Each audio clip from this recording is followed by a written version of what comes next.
교독문 69번 이사야 40장 두 번째 말씀을 교독하시겠습니다. 너희는 눈을 높이 들어 누가 이 모든 것을 창조하였나 보라. 그들의 모든 이름을 부르시나니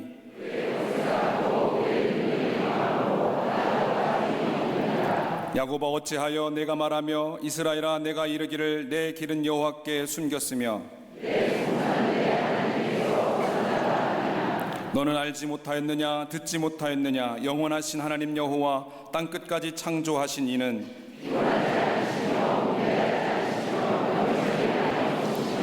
피곤한 자에게는 능력을 주시며 무능한 자에게는 힘을 더하시나니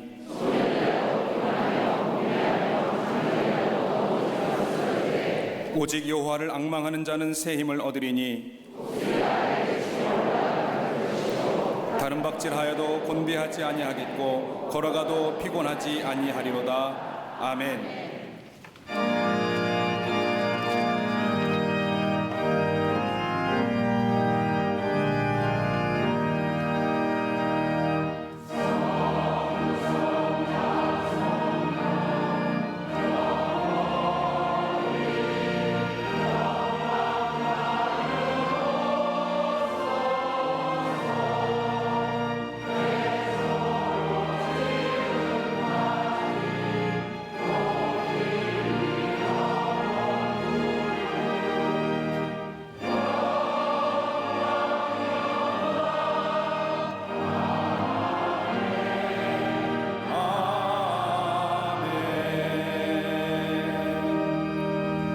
전능하사 천지를 만드신 하나님 아버지를 내가 믿사오며 그 외아들 우리 주 예수 그리스도를 믿사오니 이는 성령으로 잉태하사 동정녀 마리아에게 나시고 본디오 빌라도에게 고난을 받으사 십자가에 못 박혀 죽으시고 장사한 지 사흘 만에 죽은 자 가운데서 다시 살아나시며 하늘에 오르사 전능하신 하나님 우편에 앉아 계시다가 주리로서 산자와 죽은 자를 심판하러 오시리라. 성령을 믿사오며 거룩한 공회와 성도가 서로 교통하는 것과 죄를 사하여 주시는 것과 몸이 다시 사는 것과 영원히 사는 것을 믿사옵나이다. 아멘.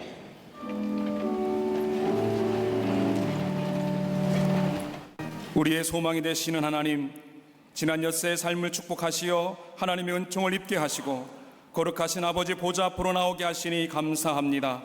시온의 영광이 빛나는 거룩한 주일 하나님의 임재 앞에 영과 진리로 예배하오니 받아 주옵소서. 아버지 하나님, 풍성한 궁율로 우리 영혼을 솟행케 하시니 또한 감사합니다. 거룩한 임재 앞에서 죄악된 옛사람의 모습을 벗어버리게 하시고 죄의 권세가 우리를 다시 다스리지 못하게 하여 주옵소서. 복음의 능력으로 하나님의 회복의 은총을 소유하게 해 주옵소서. 온 세상을 보시기에 좋도록 창조하신 아버지 하나님, 우리의 탐욕으로 전쟁과 다툼, 거짓과 이기심에 병든 지구촌 모든 나라와 민족이 하나님 안에서 평화를 찾게 해 주옵소서. 하나님의 눈과 마음이 얼어붙은 저 땅 북한을 향하여 있음을 믿습니다. 황폐한 폭력 땅에 주님의 얼굴빛을 비추어 주옵소서. 우상화와 인권 단합의 죄악을 용서하여 주시고 저 동토의 땅 녹여 주시옵소서. 우리 광림재단을 영의 양식이 풍성한 재단으로 삼으시니 감사합니다. 광림재단이 하나님의 구원의 계획과 사랑을 세상에 넘쳐 흐르게 하는 축복의 통로가 되게 하여 주시옵소서. 지상 명령을 이루기 위하여 세워지는 블라디보스톡과 몽골 선교센터의 건축과 한국교회 영성 회복의 산실 광림수도원 본당 리모델링이 순적히 이루어지게 해 주옵소서. 삶이 본이 되시는 감독님께 영육의 강건함을 허락하여 주셔서 손을 들어 기도하실 때마다 병만은 떠나고 눌린 자는 자유를, 상한 심령은 치유를 얻게 하여 주옵소서. 담임 목사님을 불의 사자와 같이 능력의 종으로 세우시니 감사합니다. 양떼들을 푸른 초장 쉴만한 묵거로 이끄실 때 탁월한 영적 지도력을 더욱 부어 주옵소서. 가시는 곳마다 말씀의 능력, 성령의 역사가 충만하게 하여 주시옵소서. 호렙의 여정을 이끌고 가실 때 지치지 않고 쇠하지 않는 체력과 영력을 부어 주시옵소서. 오늘도 단에서 증거하시는 말씀이 생수의 강물이 되어 흘러넘치게 하시고 믿음으로 세상을 이길 능력을 얻는 축복의 시간이 되게 하여 주시옵소서.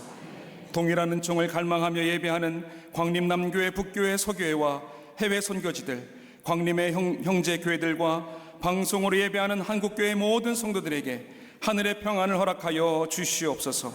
오늘도 거룩한 예배를 위해 헌신하는 성도들에게 축복 열매를 채워 주시옵소서.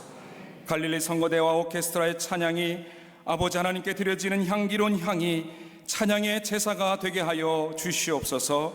이 모든 말씀 우리 주 예수 그리스도 이름으로 기도하옵나이다. 아멘.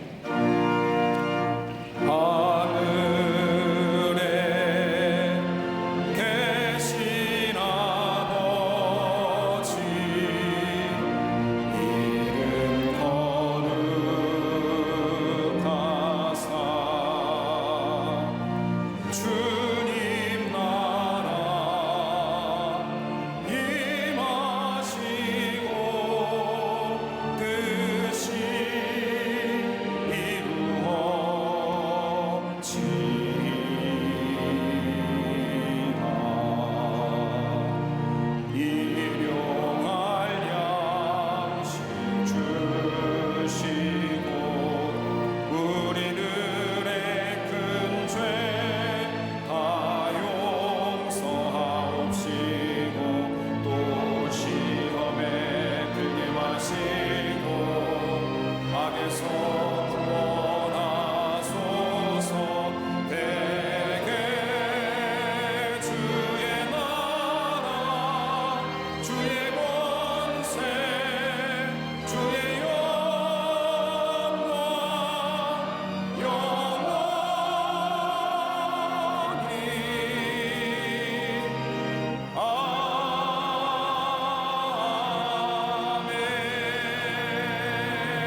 갈릴리 성가대와 오케스트라의 귀한 찬양에 감사합니다. 고맙습니다. 오늘 우리가 읽은 본문의 말씀은 모세의 아들 이와 이스라엘의 지도자가 된 여호수아가 가나안의 땅에 들어가 두 번째로 전쟁을 치른 기사의 말씀입니다. 여호수아가 가나안 땅에 들어갈 때에 세 번의 전쟁을 치릅니다. 한 번은 여리고성과 아이성의 전투이고, 또 한 번의 전투는 저 가나안 남쪽을 점령할 때에 남쪽의 연합군들과의 싸움이고, 또 한 번은 가나안 북쪽 땅을 점령할 때에 또 한 번 전쟁을 치러 총 세 번의 전쟁을 치르게 됩니다. 오늘 본문의 말씀을 보면 여호수아와 이스라엘 군대가 가나안의 남쪽의 연합군 군대를 공격하여 승리하면서 하나씩 점령해 가는데 날이 어둡기 시작을 합니다. 이것은 요새가 많은 지역이라 밤이 어두워지면 적들이 요새로 숨어버리게 되면 전쟁을 치르는데 참으로 어려워집니다. 날이 밝아야 전쟁의 승리를 끌고 하나님께서 약속하신 가나안 정복의 전쟁을 마칠 수가 있는데, 날이 어두워지자 여호수아가 손을 들고 하나님 앞에 기도합니다. 본문 12절 후반부의 말씀을 보면, 태양아 너는 기브온 위에 머무르라, 달아 너도 야일론 골짜기에서 그리할지어다라고 하나님 앞에 기도합니다. 절박한 상황에서 하나님 앞에 간구한 여호수아의 기도, 하나님은 여호수아의 군대를 들으시고 태양을 머물게 하시고 달이 멈추는 기적을 통하여 여호수아와 이스라엘 군대에게 승리를 허락해 주십니다. 이 말씀에 대한 신학적 논란은 참 많습니다. 어떤 구약학자는 하나님의 능력을 나타내기 위한 시적인 문구라고 평가하는 학자가 있는 반면에, 여러분, 적어도 우리 하나님은 세상을 창조하실 뿐만 아니라 천지를 지으신 그 하나님, 그 능력의 하나님을 믿음으로 고백한다고 하면 이 사건은 능히 일어날 수 있는 사건이기에 이 말씀을 믿음으로 바라보면 우리에게 큰 은혜가 됩니다.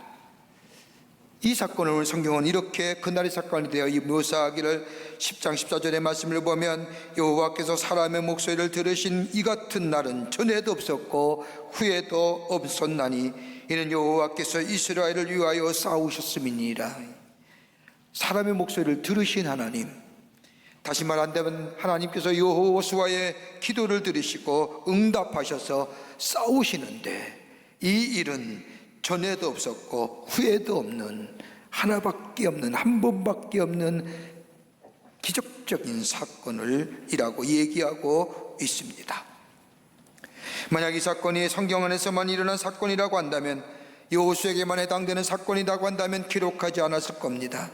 언제나 동일하신 하나님, 그 하나님이 저 여호수아에게 하신 것처럼 오늘도 우리에게 해 주실 것을 믿는 믿음을 가지고 우리가 이 말씀을 받아들이게 될 때에 우리의 삶 마치 삶의 어려움과 절망과 좌절, 삶의 무기 때문에 너무너무 힘들어하는 우리의 인생 속에 어떻게 하면 이 문제를 넘어서서 하나님의 신 놀라운 역사 안에서 하나님의 신 사명을 감당하는 하나님의 사람으로 살아가게 되는, 어떻게 하면 살아갈 수 있을까라고 하는 큰 용기와 큰 답을 얻게 됩니다. 어떻게 하면 우리의 삶의 문제를 넘어서서 우리 마음에 아픔을 주는 것들을 넘어서서 하나님의 새로운 역사를 이루어 나가는 하나님의 복된 백성 삶으로 살아갈 수 있을까요? 우리의 삶은 마치 전쟁터에 같은 전쟁터에서 전쟁하는 사람과 같지 않습니까? 해결하지도 못하는 문제, 극복하지도 못하는 수많은 문제들, 그것의 한계 상황에 손을 들고 항복한 일들이 얼마나 우리가 많은지요. 이제는 포기하다 싶지 않았습니까? 문제가 오면 문제가 오는 대로, 사건이 나면 일어나는 대로 그냥 거기에 맞춰서 어떻게 되든 간에 그냥 흘러가면 되지라고 하며 그 사건과 문제를 넘어서는 게 아니라 그 사건과 문제 앞에 우리가 쌓여 내려가는 인생은 아닌지요. 오늘 이런 의미에서 오늘 본문의 말씀은 우리에게 새로운 도전과 새로운 용기를 가져다 줍니다. 오늘 본문의 말씀을 통해서 몇 가지로 함께 말씀을 나누며 은혜 받기를 원합니다. 첫째는 영적인 본향을 소유하라는 겁니다. 오늘 본문 말씀의 10장 7절과 8절의 말씀을 보면 여호수아가 모든 군사와 용사와 더불어 길갈에 올라가니라. 그때 여호와께서 여호수아에게 이르시되 그들을 두려워하지 말라. 내가 그들을 내 손에 넘겨주었으니 그들 중에서 한 사람도 너를 당할 자가 없으리라 하신지라. 여러분 보세요. 두려워하지 말라는 겁니다. 걱정하지 말라는 겁니다. 하나님이 너희와 함께 하겠다는 겁니다. 여러분, 우리의 삶에 있어서의 우선순위를 결정하는 것이 무엇일까? 내가 선택하고 내가 결정하는데 최우선순위로 두는 것이 무엇입니까? 아마도 무엇을 선택하고 결정할 때 그것이 나에게 얼마나 효용성이 있는지, 내가 얼마나 가치 있는지, 이것이 우리의 삶의 우선순위일 겁니다. 이걸 가리켜서 가치관이라고 얘기합니다. 내가 가지고 있는 가치관이 내가 어떤 것을 선택하고 결정할 때에 더 가치 있게 여기는 것을 우선순위를 여기고 선택해야 합니다. 근데 여러분, 이 가치관이 어떻게 만들어집니까? 내가 배운 지식과 내 삶의 경험과 내 삶의 문화와 내 가정의 이런 것들이 모여서 내 삶의, 내 인생의 가치관을 형성합니다. 이걸 다른 말로 말하면 세계관이라고도 말합니다. 이것이 내 삶에 선택하는 데 최우선으로 삼습니다. 여러분, 그렇다고 한다면 우리가 다 하나님의 부르심을 받아서 하나님의 사람이요 그리스도의 삶이 됐다고 한다면 여러분, 우리 그리스도의 삶에 갖는 가치관은 어떤 것일까요? 영적 가치관일 겁니다. 이 영적 가치관은 다른 것이 아니라 하나님과의 나와의 관계 속에서 이루어지게 될 때에, 바른 관계가 형성될 때에 내 안에 있어지는 것입니다. 이것은 다름이 아니라 하나님이 내게 주시지 아니하시면, 하나님이 세상에서 이루시지 아니하시면 내게 얻어질 것이 없고 내게 있을 것이 없다고 하는 확신. 다른 말로 말하면 하나님이 허락지 아니하시면 내 삶 속에 이루어질 것이 없다는 것을 믿는 믿음 안에서 고백하며 사는 인생, 이 영적 가치관을 소유한 인생입니다. 하나님의 절대 주권이, 내 인생은 하나님의 절대 주권 안에 있다고 하는 고백입니다. 오늘 본문의 말씀을 보십시오. 오늘 10장의 말씀을 보더라도 이 여호수아는 5번이나 걸쳐서 길갈에 올라왔다고 기록하고 있습니다. 전쟁 중입니다. 그런데 여호수아는 전쟁 중에도 길갈에 5번이나 돌아왔다는 것을 보면 이 길갈은 단순히 지정학적인 의미로서의 치명의 의미이 아니라 이 나름대로의 의미가 이 속에 담겨져 있을 겁니다. 왜 여호수아는 전쟁 가운데 길갈에 올라왔을까요? 여러분, 길갈이 어떤 것입니까? 하나님의 역사와 하나님의 행하심이 있는 장소입니다. 길갈이 하나님의 역사와 하나님의 인도하심이 있던 장소가 된 것은 다름이 아니라 이스라엘 백성이 저 가나안 저 광야에 40년의 생활을 마치고 요단을 건너게 될 때 그 요단강에 하나님의 도우심으로 기적같이 건너게 됩니다. 그때에 이 여호수아는 저 요단강 중앙에다 복판에 가서 12지파의 사람을 택하여 돌 하나 가다 놓고 길갈에 세우면서 얘기합니다. 하나님의 역사하심의 기념비라고. 그러면서 얘기하기를 너의 우선이 나중에 이 기념비가 무슨 의미입니다, 이 돌이 무슨 의미냐고 물어볼 때에 하나님이 우리를 도우셔서, 하나님이 우리를 함께 하셔서 저 요단을 저 땅에 밟듯이 저 바닷물을, 저 강물을 건너게 하신, 홍해를 마르게 하신 같이 요단강을 마르게 하셔서 우리를 건너게 하신 하나님의 역사, 하나님의 강한 손을 너희 우선에게 알게 하게 하임이라고 그 길가에 세운 돌의 의미를 얘기합니다. 하나님의 약속하실과가 하나님의 언약입니다. 저 아브람과 저 이삭과 저 야곱에게 약속하신 그 하나님의 약속이 이스라엘 백성 가운데 가나안 땅의 성취를 이루어 허락하신 그 약속의 말씀. 여호수아가 전쟁 가운데도 이스라엘 백성 군대와 더불어 길가를 놓은 다름이 아니라 우리의 이 전쟁의 승리는 우리의 노력이 아니라, 우리의 능력이 아니라, 전의 연약함이 있어서 우리가 강함이 있어서 승리하는 것이 아니라 하나님의 약속이었고 하나님의 언약이었다고 하는 사실을 다시 한번 이스라엘 백성 가운데 주지시켜줍니다. 요단강을 건너서 가나안 정복의 전쟁을 통해서 이스라엘 백성은 회의도 있을 겁니다. 우리가 전쟁하러 왔느냐? 어떻게 매일매일 전쟁의 역사 가운데 있느냐? 하나님의 백성이 전쟁할 수 있느냐? 우리는 가나안 땅에 드는 것은 하나님의 약속의 성취인 이 젖과 꿀이 흐르는 땅에서 잘 살기 위해서 우리가 이 땅에 왔는데 우리는 이 땅에서 전쟁하고 마느냐? 이런 생각을 갖는 이스라엘 백성에게 다름이 아니라 하나님의 역사하심, 하나님의 인도하심, 하나님의 지키심이 우리를 여기까지 왔다고 하는 것.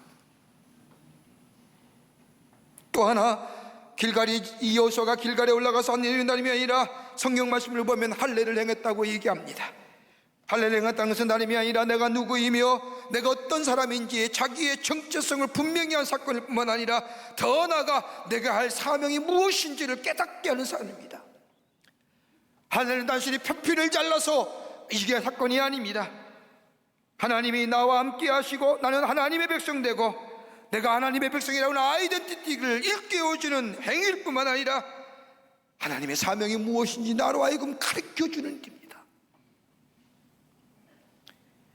이스라엘 백성은 지금 가나안의 정복 전쟁입니다.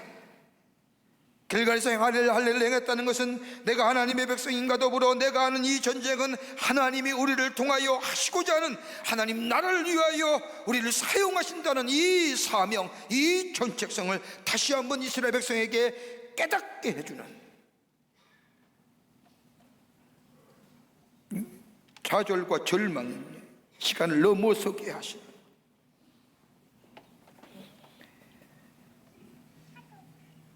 또 하나 여호수아가 길갈에서 행한 일이 있습니다. 다름이 아니라 유월의 절기를 지킨 겁니다. 유월절을 지킨다는 것은 하나님 앞에 감사의 고백을 드린다는 겁니다. 여러분, 이스라엘 백성이 애굽에서 436년 종로로다가 전혀 구원의 여망이 사라진 그때에 하나님은 저 이스라엘 백성, 그들 그 가운데서 저들의 조상에게 약속한 것을 이루시기 위해서 저들을 구원하시는데 문설주의 양의 피를 뱉는 바른 집마다 죽음의 사자가 넘어가 저 애굽의 장자들 다 죽게 될 때에 애굽의 왕이 바로가 항복을 하고 이스라엘 백성을 놓아주지요. 그걸 기념하기 위해서 즐기는 절기가 유월절입니다. 유월절 지켰다는 것은 아니라 지금까지 이 자리에 우리가 온 것은 내 능력이 아니라 내가 잘나서가 아니라 전적인 하나님의 은혜고 하나님의 인도하심이고 하나님의 다스렸다심이 있었기에 우리가 여기까지 자유의 몸이 되어 이곳까지 하나님의 약속의 성취의 목전 앞에 왔다는 사실을 상기시켜주며 하나님의 은혜에 감사하게 했다는 겁니다. 나의 나 된 것은 하나님의 은혜입니다. 내가 탁월해서가 아니라 내가 똑똑해서가 아니라 내가 잘나서가 아니라 하나님의 전적인 은혜였습니다라고 하는 그 은혜 안에 감사의 고백을 하게끔 함으로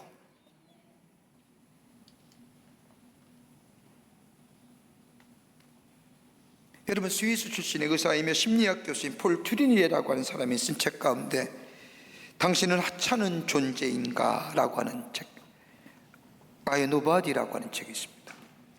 그 책에 보면 사람의 인격이 성숙되어져 가는데 세 단계가 있다고 합니다. 하나는 뭐냐? 망설임의 단계입니다. 마치 어린이들이 망설이는 것처럼 여러분, 어린이들을 보면 가장 잘하는 행동 가운데 하나가 뭔가를 손에 쥐고 감추는 겁니다. 그러면서 그 모습은 이에 의하면 나만 아는 거다, 나만의 비밀이다, 혼자만이 가지고 싶어하는 비밀의 상태를 상징한다는 거지요. 망설임의 단계입니다. 이것도 또 한 단계 성숙된 단계가 있다고 하면 관계성의 단계라는 겁니다. 행복이라는 것이 나 혼자 이루어지는 것이 아니구나, 행복이란 나 혼자만이 누릴 수 있는 것이 아니라 다른 사람과의 관계성 속에서 누려야만이 진정한 행복이라는 것을 깨닫게 되는 것, 이게 철들었다고 하는 것. 여러분 가만히 보세요. 행복이라는 게 혼자만이 가능합니까? 아니에요. 절대 아니에요. 아내와 남편의 관계 속에서 행복을 느끼는 거, 이 관계성이 있을 때에 행복한 거잖아요. 그렇게 관계성을 떠나서는 행복과 나름대로의 인격의 성숙함을 누릴 수 없는 거예요. 이거보다 더 성숙한 단계가 있다고 한다면 초월적인 존재를 인식하는 단계, 신앙으로 말하면 하나님과 나와 인격적 관계가 맺어진 단계, 하나님과 인격적 관계를 맺으며 하나님은 나의 하나님이고 나는 그의 자녀라고 하는 이 정체의식이 분명할 때에 행복이 있고 성숙한 인격의 사람이 된다는 겁니다. 여러분 가만 보십시오. 여기에 이스라엘 백성이 그런 겁니다. 하나님의 은혜를 기억해 하는 겁니다. 하나님의 은혜가 기억해 될 때 감사가 고백이 넘치지 않습니까? 저 피곤한 전쟁터의 싸움 속에서 내가 하나님의 백성으로서의 전쟁하러 여기까지 왔냐, 하나님의 축복을 누리려고 왔지라고 생각하며 전쟁에 대해서 강한 불밤을 지었던 저 이스라엘 백성 여호수아는 저들을 데리고 길갈에 올라와 유월의 절기를 지키면서 나의 나 된 것은 하나님의 은혜이 아니냐, 우리가 저 애굽에 종살이 할 때 여기까지 온 것은 우리가 잘나서가 아니라 하나님이 우리를 통하여 약속하신 것을 이루실 뿐만 아니라 가나안 땅에 들어가게 하신 하나님이 나를 통하여 하나님이 하시고자 하는 일들을 이 땅에서 하시기 위하여 우리를 여기까지 오게 안 했지 않았느냐라는 고백.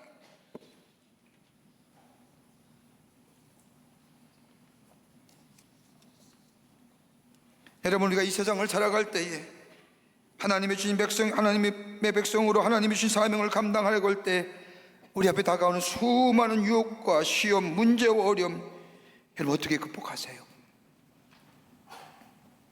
우리의 신앙이 자꾸 이렇게 이분법적으로 되어 있기에, 삶과 신앙이 달라지기에, 삶 속에 일어나는 어려움과 역경과 환난은 다 내 힘대로, 내 노력대로, 내 방법대로 해결하려고 하고 애쓰지만 여러분 인간의 한계가 여러분 그걸 넘어섭니까?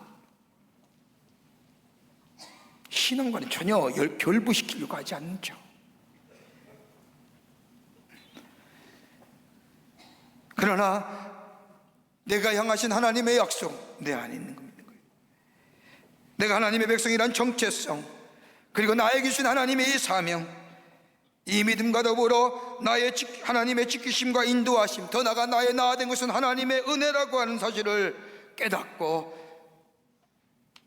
내게 주신 사명이 거룩한 사명, 이거 감당할 수 없을 때 하나님 앞에 여호수아처럼 기도하며 그때 하나님의 우리의 목소리를 들으시고 응답하시는 그 놀라운 능력의 역사를 통하여 넉넉히 감당케 하는 하나님의 사람으로서의 거룩한 영향력을 증거하는 삶으로 인도해 주실 줄을 믿습니다. 영적 분양이 계십니까? 여러분의 마음속에 길갈이 계십니까?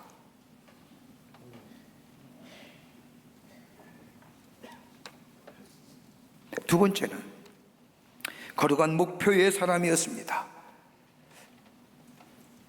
오늘 여호수아 10장 8절의 말씀을 보면 그때 여호와께서 여호수아에게 이르시되 그들을 두려워하지 말라, 내가 그들을 내 손에 넘겨주었으니 그들 중에서 한 사람도 너를 당할 자가 없으리라 하신지라. 이 말씀은 여호수아에게 하신 말씀입니다. 그런데 이 말씀과 유사한 말씀이 1장 9절에 나옵니다.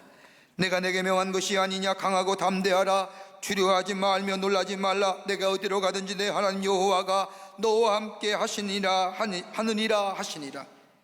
하나님이 함께 하시니 두려워하지 말라는 겁니다. 놀라지 말라는 겁니다. 하나님이 함께 하시니 강하고 담대하여 내게 준 거룩한 사명 감당하라는 겁니다. 제가 관영한 저 가나안 땅, 그 땅을 정복하고 하나님의 땅 나라의 통치가 세워지는 그 목표가 있으니 그 목표에 흔들리지 말라는 겁니다. 여러분, 하나님이 우리에게 주신 목표가 어떤 것일까요? 이 땅에 살면서 그리스도인으로 택함을 받았고 하나님의 소유된 백성으로 이 땅에 살면서 우리에게 주신 삶의 목표가 뭘까요? 다름이 아니라 예수님의 제자에게 가르친 주의 기도 속에 나옵니다. 우리가 매일매일 기도하는 것처럼 우리를 택하시고 하나님의 자녀 삼으신 것은 다름이 아니라 우리 안에 거룩한 목표를 주셨는데, 그 목표는 아버지의 이름이 거룩하게 하시며 아버지의 나라가 오게 하시며 아버지 뜻이 하늘에서 이룬 것 같이 이 땅에서 이루어지다라고 하는 이 고백이 바로 우리의 삶의 거룩한 목표라는 겁니다. 보잘것없는 인생이지만 하나님의 나를 통하여 하나님의 이름이 거룩하게 증거되게 하시고 하나님의 뜻이 나를 사용하여 이 땅에 이루게 하시며 하나님의 나라가 이 땅에 이루어지는데 나를 사용하소서라고 하는 이 거룩한 목표, 이게 바로 여호수아의 기도였다는 겁니다. 여러분, 그 뜻이 이루어지기 위해서 여호수아가 한 일이 무엇입니까? 그 다음에 말씀을 보면 기가 막힌 이야기가 나옵니다. 여호수아와 이스라엘 군대가 가나안 정복을 향하여 가나안 땅에 들어갔을 때에 하나님을 두려워하고 이스라엘 백성의 군대를 두려워한 저 기브온 족속이, 가나안 남쪽의 동백국에 이르렀던 기브온 족속이 이 여호수아 앞에 나와서 화친을 요구합니다. 남루한 옥장으로 다른 지역에서 온 사람처럼 변장을 하고 여호수아와 이스라엘 군대 앞에 나와서 우리는 참 가난하고 먹지도 못하고 남루한 족속이니 우리를 구원하소서 도와달라고 요청하자 이 여호수아가 그들의 정체를 알지 못하고 속아서 덜커덕 하나님의 이름 앞에 저들과 화친을 맺습니다.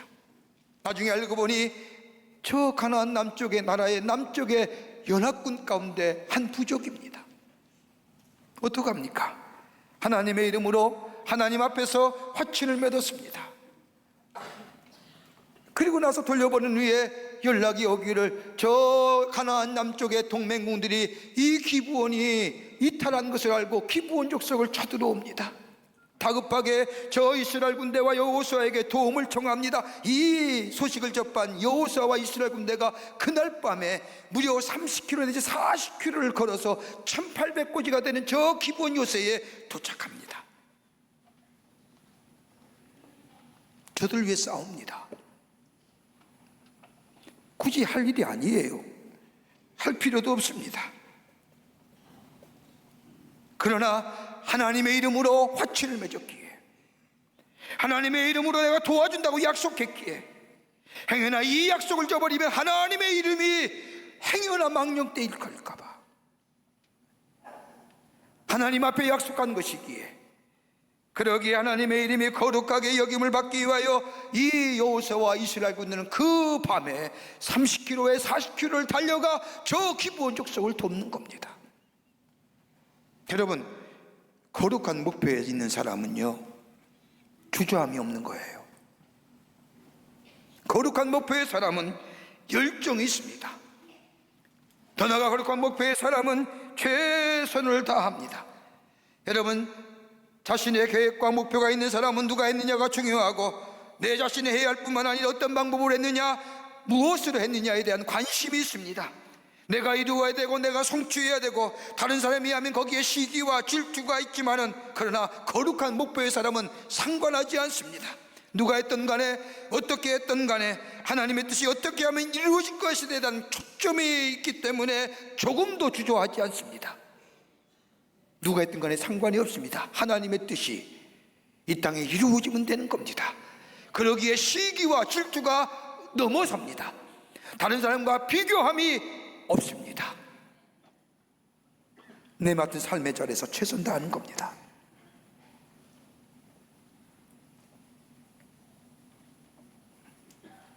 거기에 만족하며 기뻐합니다. 거기에 즐거워합니다. 이게 선한 영향을 미치는 겁니다. 여러분, 사람은 누구나 영향을 받으며 영향을 주고 삽니다. 사회학자들의 연구하면 내성적인 사람도요, 적어도 1만 명, 일생을 살면서 1만 명 이상의 사람들에게 영향을 미친답니다. 놀랍죠? 나는 아무 생각 없이 한 말이, 나는 아무 생각 없이 한 행동이 다른 사람에게 영향을 미치는 겁니다. 옛날에 그런 얘기 들었습니다. 사람이 많이 다른 유동인구가 많은 곳에 하늘을 쳐다보는 사람이 있더니 모두가 그 주변에 있는 사람이 하늘을 쳐다보더라는 겁니다.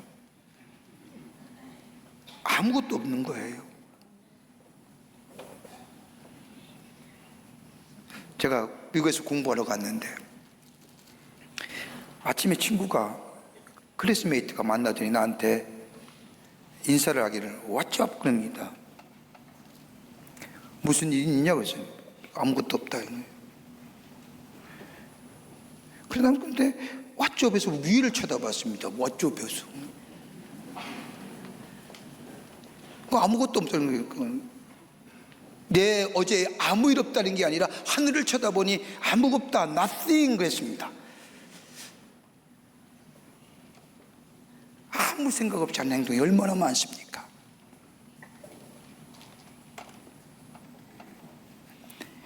여러분, 영국의 프리미어리그의 축구 선수로 활약했던 저 디디에 드롭바라고 하는 선수 있습니다. 코티디아브로의 선수지요. 그가 말 한마디에 코티디아브로의 내전을 멈추게 합니다. 2005년 10월 독일 월드컵 최종 예선에 당시 코티디아브로의 축구팀 주장으로 뛰었던 이 드롭바가 자신의 나라의 국영방송과 인터뷰하면서 갑자기 무릎을 꿇더니 그 나라의 백성에게 호소합니다. 여러분, 월드컵을 우리를 하나로 만들게 하는 겁니다. 내가 무릎을 꿇고 간절히 청하건대 일주일만이라도 무기를 내려놓으시길 바랍니다. 그의 인터뷰가 방송 매체를 통하여 전 내전 중이던 전 코티디아브루로 전해집니다. 그런데 5년 동안 2,000명이 죽고 무려 35,000명의 난민이 생겼던 그 코티디아브루의 내전이 이 드롭바의 말 한마디에 일주일 동안 내전이 휴전이 됩니다. 월드컵 기간에 총성이 들지 않았습니다. 코티디아브는 당시 월드컵에서 최초로 본선의 일부에 진출해 세르비아를 상대로 1승을 거두고, 여러분 놀라운 일은 그 일이 있은 후에 1년 뒤에 코티디아브루의 내전이 종식되었다는 겁니다. 이 사람은 캐톨릭 신자예요.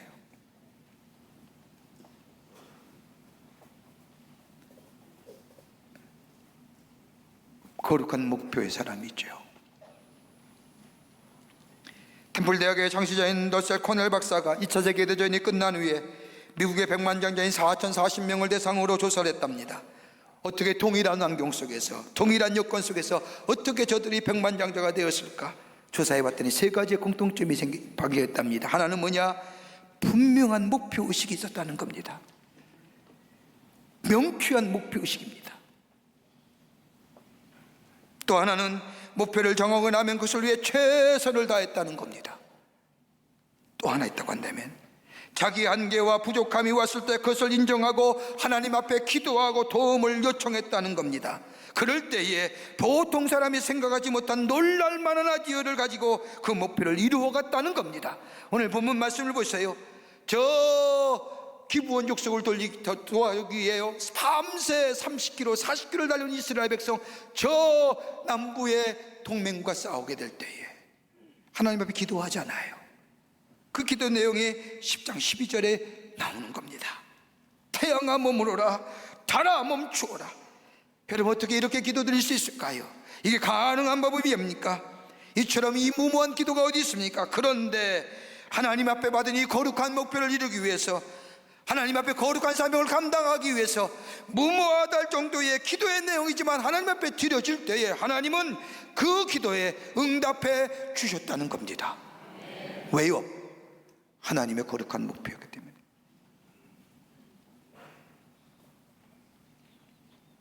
하나님 승리해야 됩니다.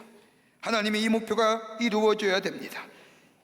하나님으로부터 받은 이 거룩한 목표를 꼭 기도할 때 하나님은 그 기도에 응답하셔서 전 위에도 없고요, 이외에도 없는 태양이 멈추고 달이 머무르는, 그래서 천지가 환해서 전쟁에 승리케 하셨다는 거예요.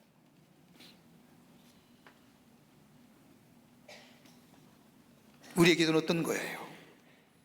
나 자신의 문제를 해결을 위하여 내가 당하는 고난과 고통의 문제를 놓고 기도하는 것이 아니라, 여러분, 하나님의 거룩한 뜻이 이 땅에 이루어지기를, 하나님의 나라가 이 땅의 통치가 이루어지기를, 이 거룩한 목표를 놓고 기도하면 하나님의 나라가 이루어지고 하나님의 뜻이 성취되어지면 여러분, 우리의 삶은 당연히 하나님의 백성으로서의 존귀한 인생으로 살아가는 거예요.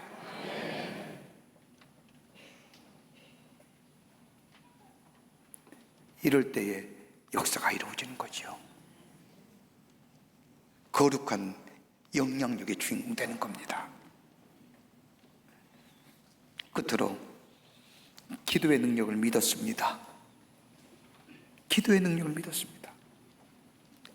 여호수아는 모세를 통하여 아말렉과의 전쟁이나 그 밖에 광야에 40년 동안 걸어오면서 하나님이 어떻게 이스라엘 백성을 인도해 주시는지, 그때마다 모세가 하나님 앞에 기도할 때마다 하늘의 문이 열려지며, 기도할 때마다 지혜가 주시고 방법을 해결해 주시고, 방법을 주셔서 문제를 해결해 주시는 그 기도의 삶, 기도의 능력, 이 여호수아는 알았습니다. 기도할 때마다 분명히 응답해 주시는 그 하나님의 힘을 믿는 믿음이 그에게 있었습니다. 오늘 본문 말씀을 보십시오. 하나님 앞에 기도할 때 하나님 어떻게 역사하시는가? 여러분, 이 역사는 우리의 삶 가운데도 그대로 적용되는 말씀입니다. 어떻게 역사하셨습니까? 여호수아의 기도에 하나님은 본문의 말씀을 보면 적들을 무력화시켰습니다. 하나님께서 적들의 지혜와 전략과 정보를 차단시키셨습니다. 본문 말씀을 보십시오. 기브온 족속에 도와달라는 말을 들은 이 여호수아와 이스라엘 군대, 밤새 걸어오는 겁니다. 밤새 걸어오는데, 여러분, 지금처럼 무슨 적외선 이런 하나도 없던 시대지요. 움직이는 소리마다 고요한 그 밤을 정적을 깹니다. 횃불을 들었을 겁니다. 더더구나 가나안의 지리를 모르는 이스라엘 백성, 그러기에 웅성웅성하며 몰려왔을 겁니다. 그런데 성경 말씀을 보십시오. 적들은 몰라요. 하나님의 귀를 막으시고 눈을 막으십니다. 보이지 않고 들리지 않으니 적들이 심리적으로 불안하지요. 먼저 무력화시키는 거예요. 여러분, 우리가 하나님 앞에 기도할 때 하나님, 우리가 해야 할 일들을 하나님이 미리 준비해 주시고 우리가 가면 해결해 놓고 계심을 우리가 기도할 때에, 기도의 능력을 믿게 될 때에 그 역사가 우리 가운데 있어집니다. 또 하나 방법이 있습니다. 나를 담대하게 세워나가십니다. 여러분, 얼마 전에 축구 경기하는 걸 우연치 않게 봤는데 그 해설자 얘기가 참 마음에 다가왔습니다. 우리나라 선수가 전반전에 자꾸 밀리니까 뭐라고 얘기하냐, 키가 꺾여서는 안 됩니다. 밀려서는 안 됩니다. 밀어붙여야 됩니다. 여러분, 생각해 보십시오. 한번 기가 꺾이면 내 속에 있는 잠재력이 발휘되지 않아요. 기가 꺾이면 내 안에 있는 잠재성이 죽습니다. 한번 우리 안에 기가 꺾이면 다시금 기기를 세우는 데 힘이 든다는 겁니다. 더 나아가 내 안에 있는 잠재 능력이 발휘되지 않는다는 겁니다. 그러기에 오늘 본문 말씀을 보십시오. 저 기브온을 돕기 위해서 저 가나안의 남북군과 함께 전쟁을 앞둔 이스라엘 백성에게, 여호수아에게 하나님이 뭐라고 얘기하십니까? 두려워하지 마, 놀라지 말라, 내가 너와 함께 하길. 두려워할 만한 요인을 가지고 있었고, 두려워하기 때문에 두려워할 수밖에 없을 때, 그때 하나님은 여호수아와 이스라엘 군대를 담대하게 용기 주시고 격려 주시고 세워 주시는 겁니다. 이사야 41장 10절의 말씀처럼 두려워하지 말라, 내가 너와 함께 함이라. 놀라지 말라, 나는 내 하나님이 됨이라. 너를 굳세게 하리라. 참으로 너를 도와주리라. 나의 오른손으로 너를 붙들어 주리라고 하는 말씀처럼 우리 안에 뭐예요? 격려해 주시는 거예요. 용기 주시는 거예요. 귀 꺾지 않게. 귀 꺾으면 하나님의 능력이 우리 안에 일어나지 않기 때문에 나를 세워주신. 또 하나의 방법이 있지요. 하나님은 초자연적인 역사를 통하여 해결해 가신다는 겁니다. 오늘 10장 11절 말씀을 보십시오. 이스라엘 백성의 밤길을 달려와 기브온 족속을 도와 싸울 때 저들이 도망할 때, 오늘 성경 말씀을 보면 베토른에서부터 아세가까지 뭐가 내려? 우박이 내립니다. 근데 우박을 맞은 저 백성 사람들이 우박을 맞아 죽은 사람이 이스라엘 백성의 손에 칼에 맞아 죽은 사람보다 더 많더라. 여러분, 초자연적인 역사 아닙니까? 하나님과 깊은 영적인 교제 속에 하나님 앞에 기도하며 내 삶의 임계점에 다다랐을 때, 내 삶의 한계가 됐을 때, 그로 인하여 절망과 좌절의 삶 속에 그냥 묻혀서 매력 없이 있는 것이 아니라, 그럴 때일수록 하나님 앞에 더 나아가 하나님의 앞에 기도하는 자들 때에 하나님은 어떻게 도우세요? 초자연적인 방법으로 나를 세우셔 주심으로 하나님이 먼저 내 앞에 있는 내 사탄과 마귀의 역사를 무력화시키므로